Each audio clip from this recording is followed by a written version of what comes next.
దేవాతి దేవి మంగళమ్ములు గొనగ రావమ్మా, ముమ్మూర్తుల శక్తి నీవే, ముగ్గురమ్మల మూల నీవే, ముదితలకు మాంగళ్య రక్షణ చేసి మురిసెడు తల్లి నీవే, ముజ్జగమ్ముల గన్న మాయమ్మ.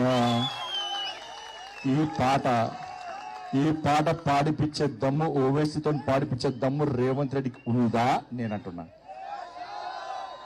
అన్నా జుబ్లీస్ హోటల్ మహాశలను కోరుతున్నా. అన్నా హిందువులందరూ ఒక్కరు కానీ ఈ తెలంగాణ రాష్ట్రంలో హిందువులను ఓటు బ్యాంక్ మార్చడమే లక్ష్యంగా భారతీయ జనతా పార్టీ తెలంగాణ రాష్ట్రంలో ముందు పోతున్నది. ఈ జుబ్లీస్ ఆ తుర్కోల ఓట్ల కోసం కాంగ్రెస్ పార్టీ, బీఆర్ఎస్ పార్టీలు ఏ విధంగా వాళ్ళ కోసం పనిచేస్తున్నాయో ఒక్కసారి అంచండి. అక్కయ్యల పైసలు మీకు ఇస్తలేదక్క, సిగ్గు లేకుండా తురుకోళ్ళు ఇళ్ళ పడి మీ దండం పెడతా, మీ కాళ్ళు మొక్తాన్ని కాంగ్రెస్ వాళ్ళు పోయి మేము మిక్సీలు ఇస్తాము, మేము గ్రైండర్లు ఇస్తాము, మేము కుటుంబిష్ ఇస్తాము, మీ దండం పెడతాం, మీ కాళ్ళు మొక్తాన్ని కాంగ్రెస్ వాళ్ళు పోతున్నారు అక్క. బీఆర్ఎస్ వాళ్ళు అక్క మీ దండం పెడతా, మీ కాళ్ళు మొక్తా, నేను 10,000 రూపాయలు ఇస్తాం మాకు ఓటేయని అంటున్నారట. ఇవాళ ముస్లిం మహిళలు బీజేపీ తప్ప కాంగ్రెస్ పార్టీకి ఓటేరన్నా. వాళ్ళు మన ఆడబిడ్డలన్నా నరేంద్ర మోడీ వాళ్ళ సొంత అన్నలక చూస్తారన్నా. కానీ రేవంత్ రెడ్డి సార్ ఏం చేసింది తెలుసా? 40,000 బుర్కాలు తెప్పించింది పాకిస్తాన్ నుంచి. 40,000 బుర్కాలు తెప్పించి ఇలా వాళ్ళతో దొంగోట్లు వేయించడానికి ప్రయత్నం చేస్తుంది. కాబట్టి ఇక్కడున్న ముస్లిం మహిళలు జాగ్రత్తగా ఉండాలి అన్న. రాజ్యాంగం అందరికీ ఒకటే, ఎలక్షన్ కమిషన్ అందరికీ ఒకటే.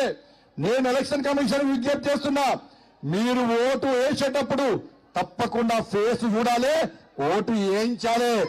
ఓటు వేస్తేనే రాజ్యాంగం అందరికీ ఒకటే.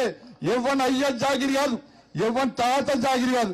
అందుకే జుబ్లీస్ ఎన్నికలన్నా గెలవాలన్నా మనం లేకుంటే బీఆర్ఎస్ వాడితే రానేరాడు.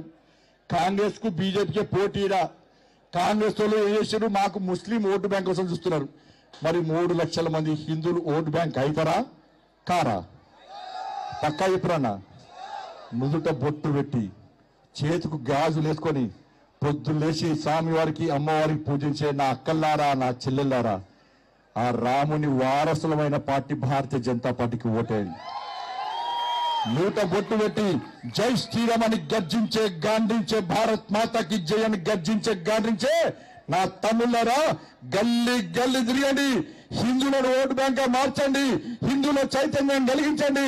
ఈ జుబ్లీస్ లో 3 లక్షల మంది హిందువులు ఒక్కరైతే ఏ విధంగా గుణపాఠం చెప్తామో ఇలా బీఆర్ఎస్ పార్టీకి, కాంగ్రెస్ పార్టీకి గుణపాఠం చెప్పాల్సినటువంటి సందర్భం ఆసన్నమైంది. కాబట్టి నాకు రక్తం మసిలి వచ్చిన హైదరాబాద్ కు చచ్చిపోతున్నా.